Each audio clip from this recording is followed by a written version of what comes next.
नमस्कार दोस्तों, कैसे हैं आप सभी। आशा करते हैं आप सभी लोग अच्छे होंगे, स्वस्थ होंगे, मस्त होंगे और अपनी तैयारी को भी अच्छे से कर रहे होंगे। तो हम लोग यहाँ से 25 क्वेश्चन करते हैं जो कि कहीं न कहीं रेलवे के प्रीवियस ईयर क्वेश्चन हैं और ये क्वेश्चन आने वाले एग्ज़ाम में भी आपको डायरेक्टली देखने को मिलेंगे। क्योंकि रेलवे सबसे ज़्यादा अपने प्रीवियस ईयर क्वेश्चन ज़्यादा रिपीट करती है। तो आइए क्लास स्टार्ट करते हैं। क्लास अच्छी लगे तो लाइक ज़रूर करना और चैनल पे नए आए हो तो चैनल को भी सब्सक्राइब कर लेना। तो यहाँ से 1809 नंबर क्वेश्चन हो जाएगा कि एक पुष्प के प्रजनन अंग होते हैं। तो प्रजनन अंग में होता आपका पुंकेसर और स्त्री केसर। तो ये प्रजनन अंग होते हैं। तो ऑप्शन यहाँ पे डी करेक्ट हो जाएगा। तो क्वेश्चन आप देख सकते हैं, ये रेलवे में 2022 में पूछा हुआ क्वेश्चन है। तो पुष्प पौधे में प्रजनन अंग होते हैं। किसी पुष्प में केवल नर जनन अंग अथवा मादा जनन अंग या फिर दोनों ही जनन अंग हो सकते हैं। अनेक पादप अनेक विधियों द्वारा अपनी संतति उत्पन्न करते। अलैंगिक जनन तथा लैंगिक जनन। लैंगिक जनन वह है जिसमें लैंगिक जनन वह है जिसमें युग्मकों के संलयन से संतान पैदा होते हैं और जिसके परिणाम स्वरूप संतान आनुवांशिक रूप से माता पिता के समान या माता पिता से भिन्न होती है। और लैंगिक प्रजनन युग्मकों के संलयन के बिना नए पादपों का निर्माण करता है। पुष्प का नर जनन अंग पुंकेसर तथा मादा जनन अंग का अंडक, जिसे कहेंगे स्त्रीकेसर, होता है। बढ़ेंगे अगले प्रश्न की ओर। अगला प्रश्न हो जाएगा कि निषेचन के बाद पुष्प के इन अंगों, जिसे कहते हैं हम लोग पुंकेसर, वर्तिका और वर्तिकाग्र दल और बाह्य दल, क्या होता है। तो इसमें आपका करेक्ट आंसर हो जाएगा ऑप्शन ए। ये बाह्य दल के अलावा वे झड़ जाते हैं जो कुछ पौधों में स्थायी हो सकता है। तो ऑप्शन ए यहाँ पे इसमें करेक्ट हो जाएगा। तो इसके ये इंपॉर्टेंट पॉइंट आप देख सकते हैं।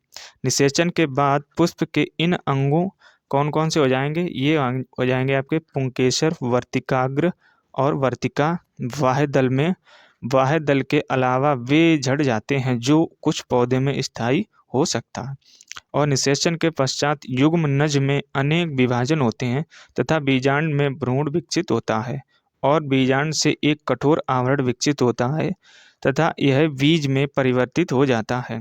अंडाशय तीव्रता से वृद्धि करता है तथा परिपक्व होकर फल बनाता है। तो ये इंपॉर्टेंट पॉइंट आपको याद रखने हैं। अगला प्रश्न है कि फूल के किन जनन भागों में जनन कोशिकाएं होती हैं। तो ये आपके होती हैं पुंकेसर और स्त्रीकेसर के भागों में। तो ऑप्शन यहाँ पे डी करेक्ट हो जाएगा। तो फूल के पुंकेसर और स्त्रीकेसर भाग में जनन कोशिकाएं होती हैं। नर युग्मक फूलों के पराग कोषों पर छोटे पराग कणों के अंदर पाए जाते हैं और मादा युग्मक एक फूल के बीजांड में पाए जाते हैं। पराग कण वह प्रक्रिया है जो नर और मादा युग्मकों को एक साथ लाती है। तो ये इंपॉर्टेंट फैक्ट आपको याद रखना है। बढ़ेंगे अगले प्रश्न की ओर। तो अगला प्रश्न हो जाएगा कि निम्नलिखित में से सही लेवल की पहचान करें। तो यहाँ पे 3 लेवल दिए गए हैं, ए, वी और सी। तो इन लेवल का नाम आपको, ये ऑप्शन है सामने, इनमें बताना है कौन सा हो जाएगा। तो ए वाला ये आपका होता है वर्तिकाग्र और वी वाला ये आपका हो जाएगा वर्तिका और सी वाला ये हो जाएगा आपका अंडाशय। तो ऑप्शन ए, सॉरी, वी यहाँ पे इसमें करेक्ट हो जाएगा। तो ये तीनों चीज़ें हमें वी ऑप्शन में दी गई हैं। तो आप लेवल ये देख सकते हैं यहाँ पे। बढ़ेंगे अगले प्रश्न की ओर। अगला प्रश्न है कि फूलों के अंडाशय के अंदर छोटे मनके जैसे संरचना को क्या कहा जाता है। तो इस संरचना को हम लोग कहते हैं बीजांड। ऑप्शन यहाँ पे सी करेक्ट हो जाएगा। तो क्वेश्चन एनटीपीसी 2021 में यहाँ से क्वेश्चन पूछे गए थे और ये मोस्ट इंपॉर्टेंट चैप्टर है जो आने वाले एग्जाम में भी डायरेक्टली यही क्वेश्चन आपको सीधे मिलेंगे। तो फूलों के अंडाशय के अंदर छोटे मनके जैसी संरचना को बीजांड कहा जाता है और स्त्री केसर में वर्तिकाग्र, वर्तिका तथा अंडाशय होते हैं। अंडाशय में एक या अधिक बीजांड होते हैं। मादा युग्मक अथवा अंड का निर्माण बीजांड में होता है। निषेचन के बाद बीजांड से बीज तथा अंडाशय से फल प्राप्त होते हैं। उल्लेखनीय है कि बीज में प्रायः एक बीजावरण तथा भ्रूण होता है।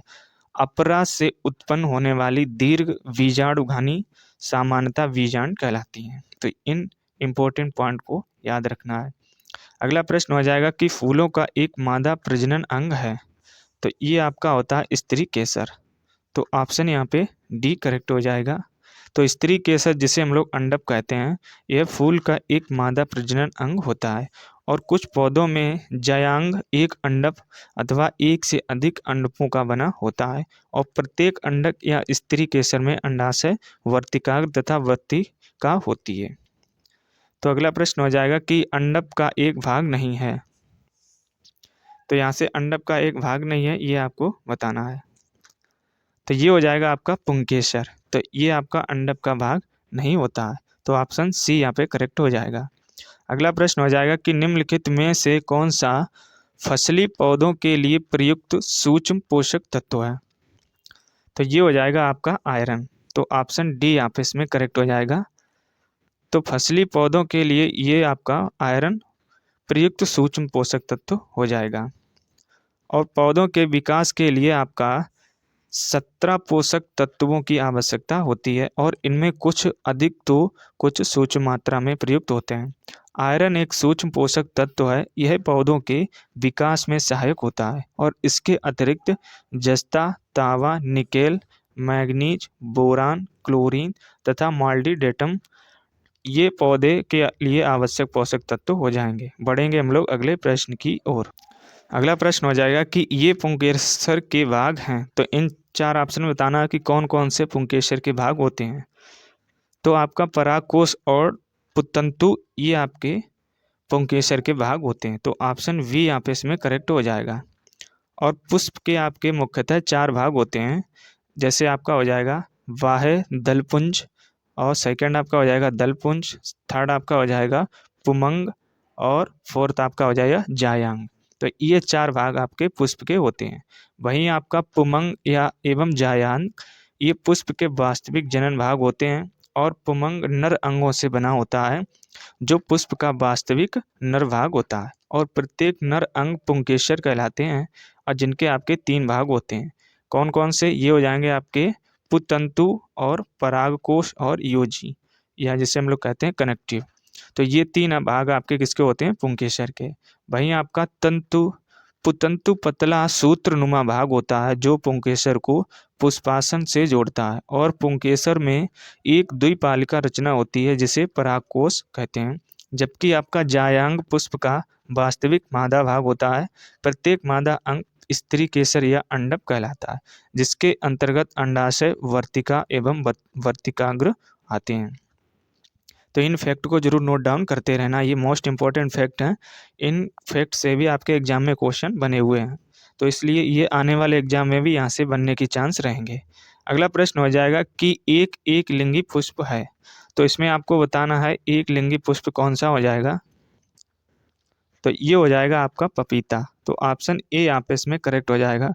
तो ये आपका एक लिंगी पुष्प होता है और पपीता एक लिंगी पुष्प होता है। इसका आपका वैज्ञानिक नाम, ये मोस्ट इम्पोर्टेंट है, इसको आपको नोट डाउन कर लेना है। तो ये होता है आपका कैरिका पपाया। तो पपीते के वैज्ञानिक नाम ये होता है कैरिका पपाया। और जब पुष्प में केवल एक जनन अंग पुमंग या जायांग उपस्थित हो तो ऐसे पुष्प को हम लोग एक लिंगी पुष्प कहते हैं। और जब पुष्प में पुमंग या जायांग दोनों उपस्थित हो तो ऐसे पुष्पों को हम लोग उभयलिंगी पुष्प या द्विलिंगी पुष्प कहते हैं। तो द्विलिंगी पुष्प में आपके आ जाएंगे सरसों, कपास और भिंडी। तो ये आपके उभयलिंगी या द्विलिंगी पुष्प में आते हैं, इनको जरूर नोट डाउन कर लेना। अगला प्रश्न हो जाएगा कि किसको उभयलिंगी फूल के रूप में जाना जाता है।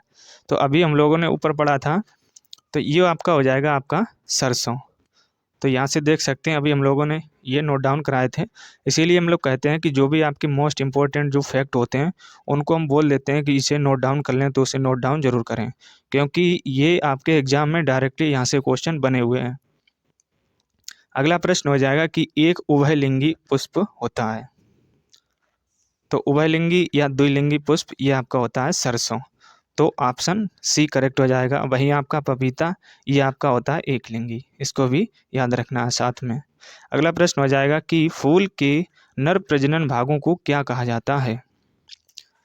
तो नर प्रजनन भाग को हम लोग कहते हैं पुंकेसर और स्त्री प्रजनन भाग को उसे कहते हैं हम स्त्री केसर। तो ये आपको याद रखना है।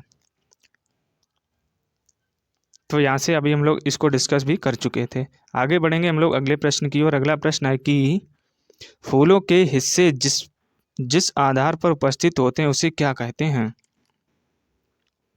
तो इसमें आपका करेक्ट आंसर हो जाएगा ऑप्शन वी, इसे हम लोग पुष्पासन कहते हैं।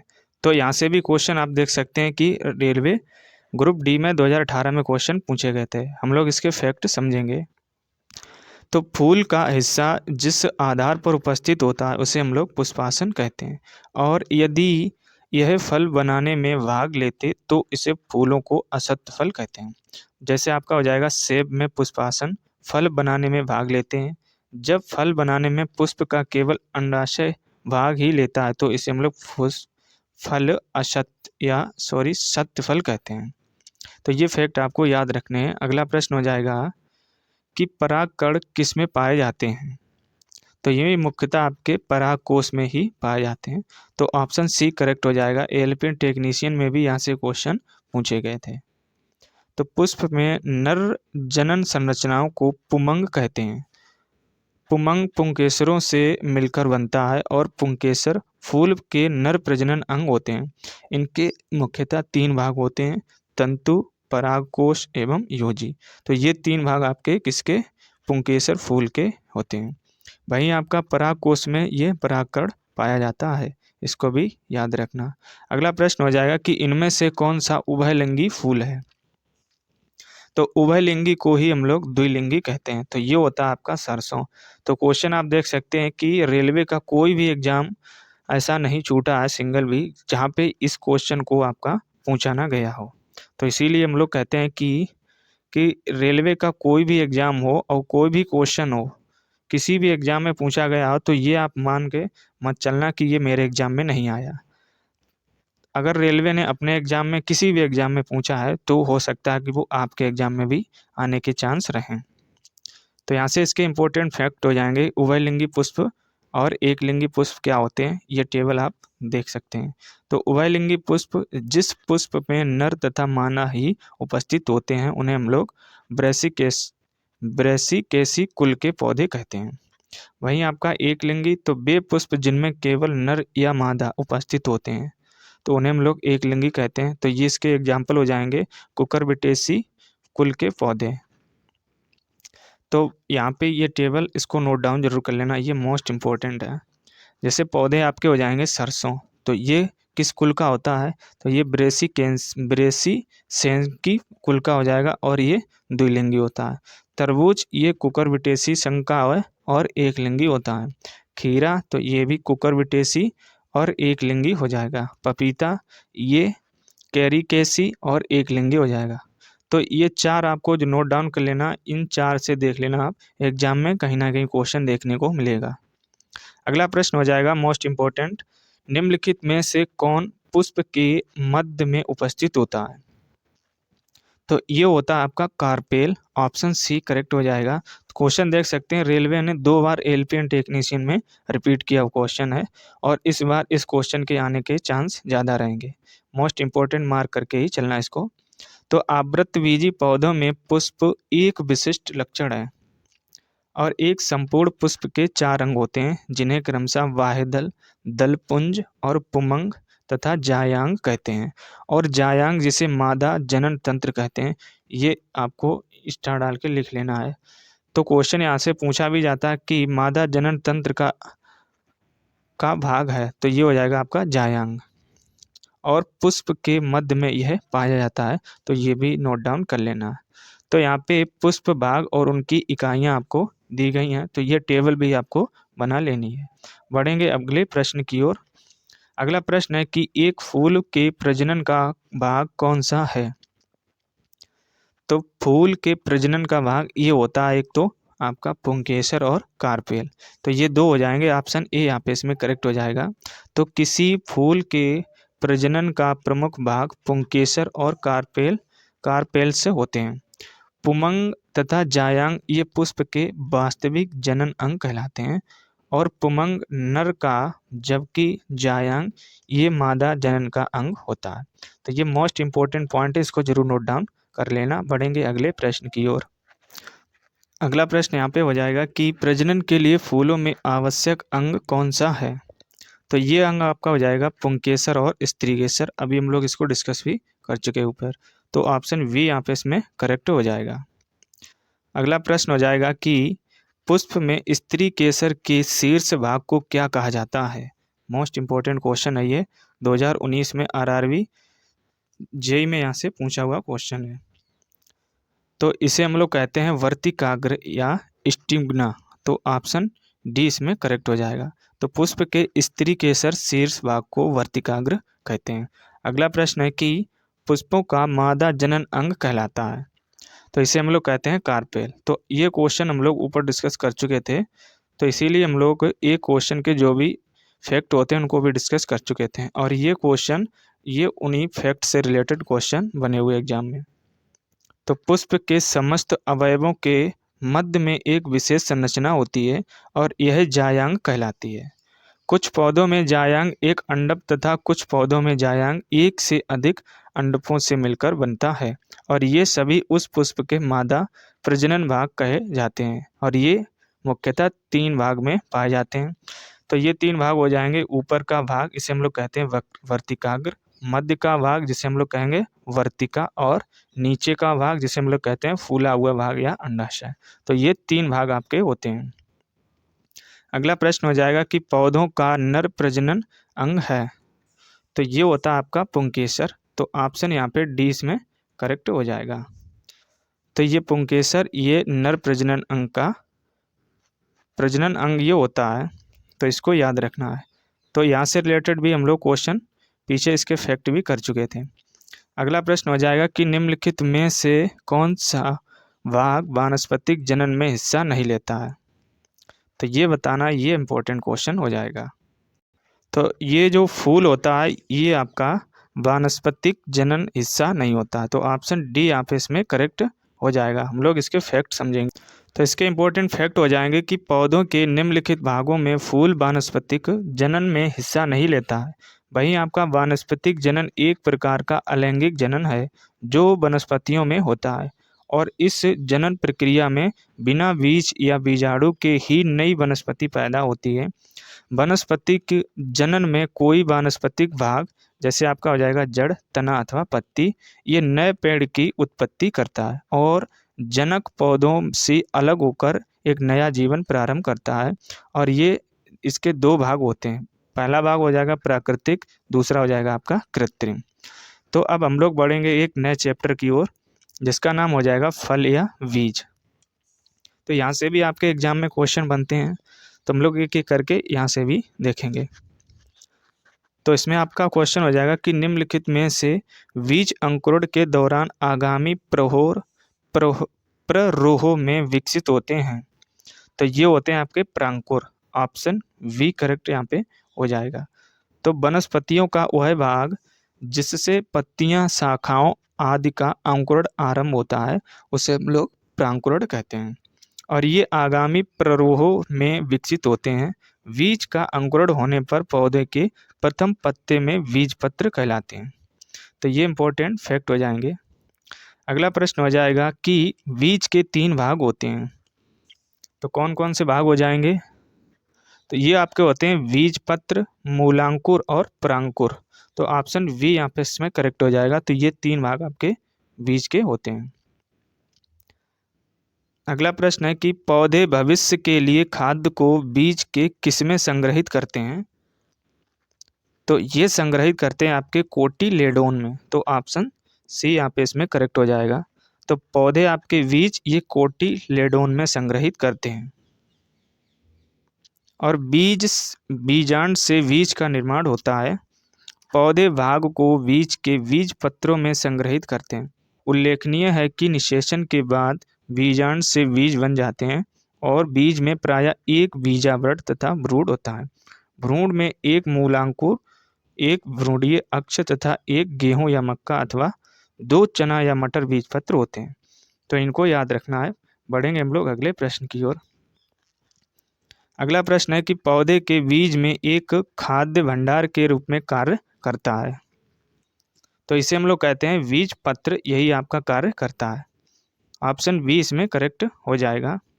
तो बीज पत्र पौधे के बीज का वह महत्वपूर्ण भाग होता है जो कुछ पौधों के बीज के अंकुरण होने पर यही बीज पत्र विकसित होकर पौधे के पहले पत्ते के रूप में धारण करता है, जो एक खाद्य भंडार के रूप में कार्य करता है। जबकि बीजांड में मादा प्रजननात्मक कोशिकाओं का निर्माण व भंडारण होता है। परांकुर वनस्पतियों में बीज का वह अगला भाग है जिससे पत्तियां, शाखाओं आदि का अंकुरण आरंभ होता है।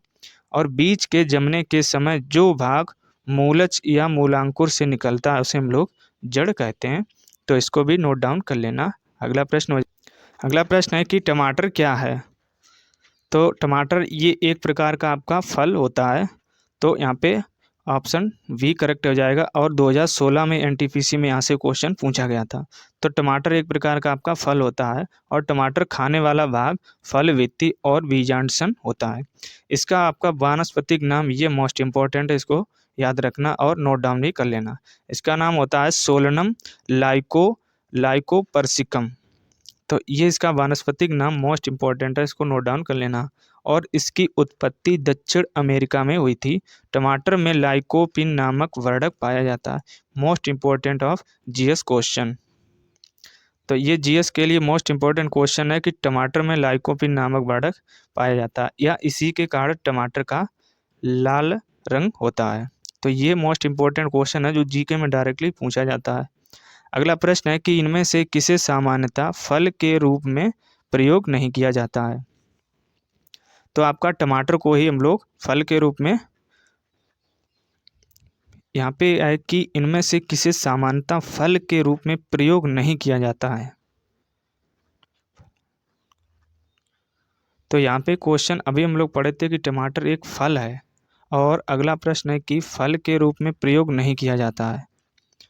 तो यहाँ से ऑप्शन इसके देखेंगे क्या यहाँ पे करेक्ट दिया गया। तो ऑप्शन यहाँ पे डी यहाँ पे करेक्ट है कि सामान्यतः फल के रूप में टमाटर का प्रयोग नहीं किया जाता है, इसका प्रयोग सब्जी के रूप में होता है। अच्छा, तभी यहाँ पे आंसर आपका करेक्ट डी ही हो जाएगा, क्योंकि इसका प्रयोग फल के रूप में ना करके सब्जी के रूप में आपका मैक्सिमम मात्रा में होता है। तो इसीलिए ऑप्शन यहाँ पे डी इन्होंने भी दिया है। अगला प्रश्न हो जाएगा कि निम्नलिखित में से कौन सा बहुबीजी फल नहीं है। तो ये आपका होता है लीची। ऑप्शन सी करेक्ट हो जाएगा, ये बहुबीजी फल नहीं होता है। तो यहाँ से 2019 में भी क्वेश्चन आपके पूछे हुए हैं। और लीची एक बीजी फल है, जबकि पपीता, सेब और अनार ये बहुबीजी फल होते हैं। मीन्स आपको याद रखना है कि इनमें आपके कई बीज पाए जाते हैं, लेकिन लीची ये एक बीजी पत्र होता है या एक बीजी फल होता है। अगला प्रश्न हो जाएगा कि निम्नलिखित में से कौन सा एक फलीदार पौधा है। तो फलीदार पौधा आपका टमाटर ये नहीं होता है, गोभी ये भी नहीं होती है, आलू ये भी नहीं होता, लेकिन आपका मटर ये फलीदार पौधा है। फलीदार मीन्स कुछ इस टाइप का, लंबा सा इस टाइप में, तो ये मटर का ही होता है। तो ऑप्शन डी यहाँ पे इसमें करेक्ट हो जाएगा। अगला प्रश्न हो जाएगा कि केले का खाने योग्य हिस्सा कहलाता है। तो जो केले का खाने योग्य वाला हिस्सा हम लोग खाते हैं तो उसको क्या कहते हैं। तो उसे कहेंगे अंतः फल वित्ती और मध्य फल वित्ती। तो फल वित्ती ये भाग हो ही जाएगा, लेकिन मध्य वाला और अंत वाला हम लोग उसको खाते हैं। तो ऑप्शन यहाँ पे वी करेक्ट हो जाएगा। अगला प्रश्न हो जाएगा कि निम्नलिखित में से कौन सा अपने जीवन काल में केवल एक बार ही फूल और फल देता है। तो ये आपका होता है केले का वृक्ष, जो एक बार अपने जीवन काल में एक बार फूल और फल ही देता है, उसके बाद इसको काट दिया जाता है। अगला प्रश्न हो जाएगा कि पादप का एक वर्धी भाग नहीं है।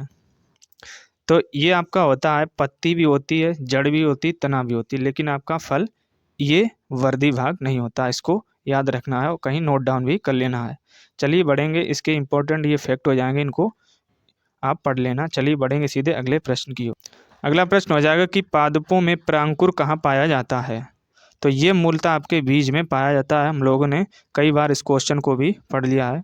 अगला प्रश्न है कि नीचे दिए गए द्विबीजपत्री बीज के चित्र का अध्ययन कीजिए और चित्र में ABC द्वारा नामांकित भागों के कार्यों के संबंध में सही विकल्प का चयन करें। तो यहाँ पे जो चित्र में ए, बी और सी ये आपके 3 भाग दिए गए हैं। तो ये भाग आपके क्या कहलाते हैं, इनके नाम आपको बताना है। तो ऑप्शन आपके ये रहे 4 ऑप्शन सामने।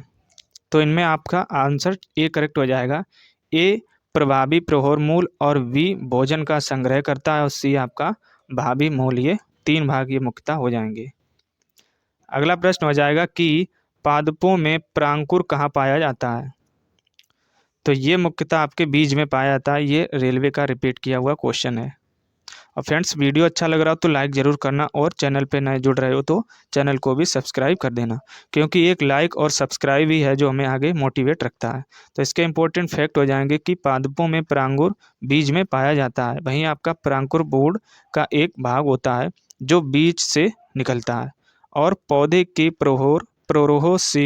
प्ररोह में विकसित होता है, और यह तना, फूल, फल और बीज जैसे अंगों में विकसित होता है। बढ़ेंगे अगले प्रश्न की ओर। अगला प्रश्न है कि पादपों में निषेचन के बाद बीजांड में किसमें परिवर्तित होता है। तो बीजांड ये आपका बीज में परिवर्तित हो जाता है। तो ऑप्शन यहाँ पे ए करेक्ट हो जाएगा। तो पादपों में निषेचन के बाद बीजांड बीज में परिवर्तित हो जाता है और आवृत बीजियों में लैंगिक जनन का अंतिम परिणाम बीज ही होता है। और एक बीज में विशिष्ट रूप से बीज आवरण, बीज पर्व तथा एक भ्रूण अक्षमाहित होता है। और पुष्प आवृत बीजियों में लैंगिक जनन के आधार पर है। पुष्पों में पुंकेसरों के पुमंग नर जनन अंग का प्रतिनिधित्व करते हैं, जबकि स्त्री केसर के जायांग संगीत मादा जनन अंगों का प्रतिनिधित्व करते हैं। तो इन फैक्ट को आपको याद रखना है। अगला प्रश्न हो जाएगा कि निम्नलिखित में से कौन सा उपर्युक्त परिस्थितियों में नवोद्भिद के रूप में विकसित होता है। तो इसमें आपका करेक्ट आंसर हो जाएगा ऑप्शन सी, ये भ्रूण होता है, ये नवोद्भिद के रूप में विकसित हो जाएगा। हम लोग इसके फैक्ट पढ़ेंगे और क्लास को एंड करेंगे। तो इम्पोर्टेंट फैक्ट इसके हो जाएंगे कि भ्रूण उपर्युक्त परिस्थितियों में नवोद्भिद के रूप में विकसित होता है। भ्रूण बीज में होता है और भ्रूण का नवोद्भिद के रूप में विकसित होने के प्रक्रम को अंकुरण कहते हैं। तो यहाँ से आज के कंप्लीट होते हैं 25+ क्वेश्चन हम लोगों ने इस वीडियो में डिस्कस किए थे। तो जो भी अभी तक बचे हुए चैप्टर थे हम लोगों ने उससे कवर कर लिए हैं। तो यहाँ से आज की हमारी 13 नंबर जो यूनिट थी वहाँ पे आज कंप्लीट होती है। अब हम लोग एक कल के वीडियो में स्टार्ट करेंगे या कल की क्लास में जो 14 नंबर हो जाएगी, जिसका नाम हो जाएगा पादप कार्यकी, और इसमें आपका पहला चैप्टर हम लोग पढ़ेंगे बाष्पोत उत्सर्जन। तो ट्रांसपिरेशन हम लोग कल के क्लास में स्टार्ट करेंगे। तो चलेंगे हम लोग, मिलते हैं हम लोग एक नए वीडियो में। जय हिंद।